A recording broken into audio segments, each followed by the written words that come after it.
नमस्कार दोस्तों, स्वागत है आपका हमारे चैनल पर। आज हम आपको एक ऐसी कहानी सुनाने जा रहे हैं जो भारतीय संस्कृति, धर्म और साहित्य का आधार रही है। यह कहानी है महर्षि व्यास की, जिन्होंने महाभारत जैसा महान ग्रंथ रचा।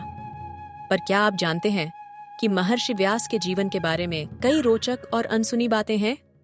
तो चलिए जानते हैं महर्षि व्यास के बारे में, जिनका नाम हर हिंदू के दिल में अजनबी तरह से गूंजता है।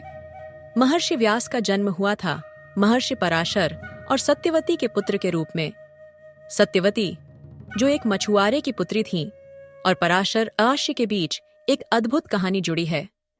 कहा जाता है कि पराशर अरश्य ने सत्यवती से विवाह के दौरान कुछ चमत्कारी घटनाएं घटित की थीं, और उसी के परिणाम स्वरूप महर्षि व्यास का जन्म हुआ।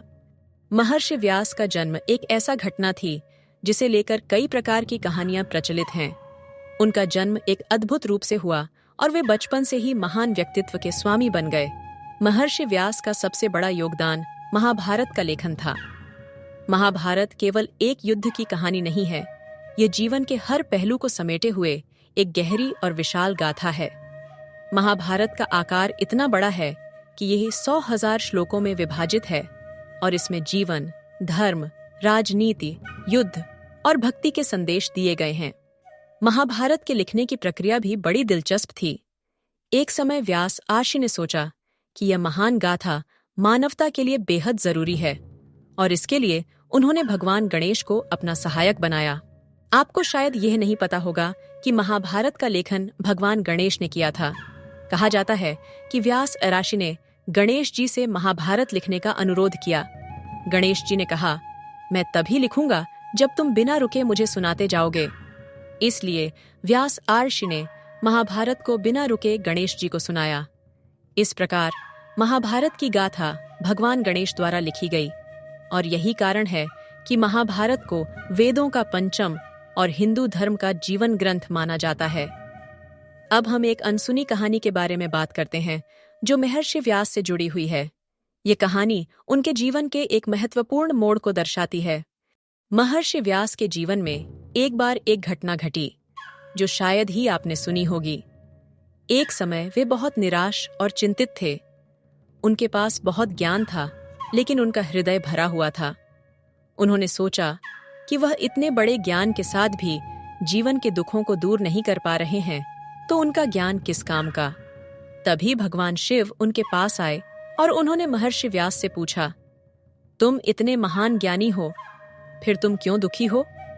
व्यास ने उत्तर दिया, मैंने जीवन के हर पहलू को समझा, लेकिन फिर भी जीवन के दुखों को क्यों नहीं मिटा पा रहा।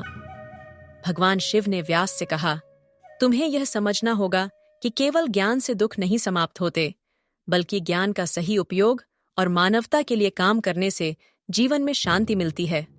ये घटना महर्षि व्यास के जीवन में एक मोड़ साबित हुई और उनके दृष्टिकोण को बदल दिया।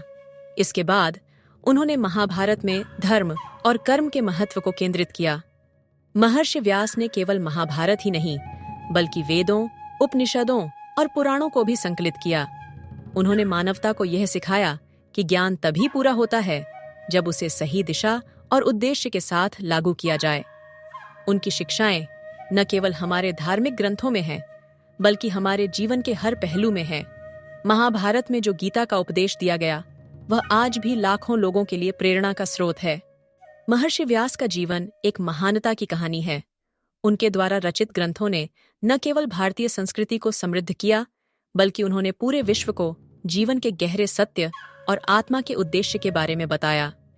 महर्षि व्यास का योगदान आज भी हमारे समाज में जीवित है।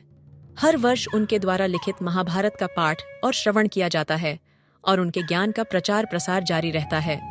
तो दोस्तों, महर्षि व्यास का जीवन हम सभी के लिए प्रेरणा का स्रोत है। उन्होंने न केवल महाभारत की रचना की, बल्कि एक ऐसी धारा छोड़ी जो आज भी हमारे भीतर बहती है।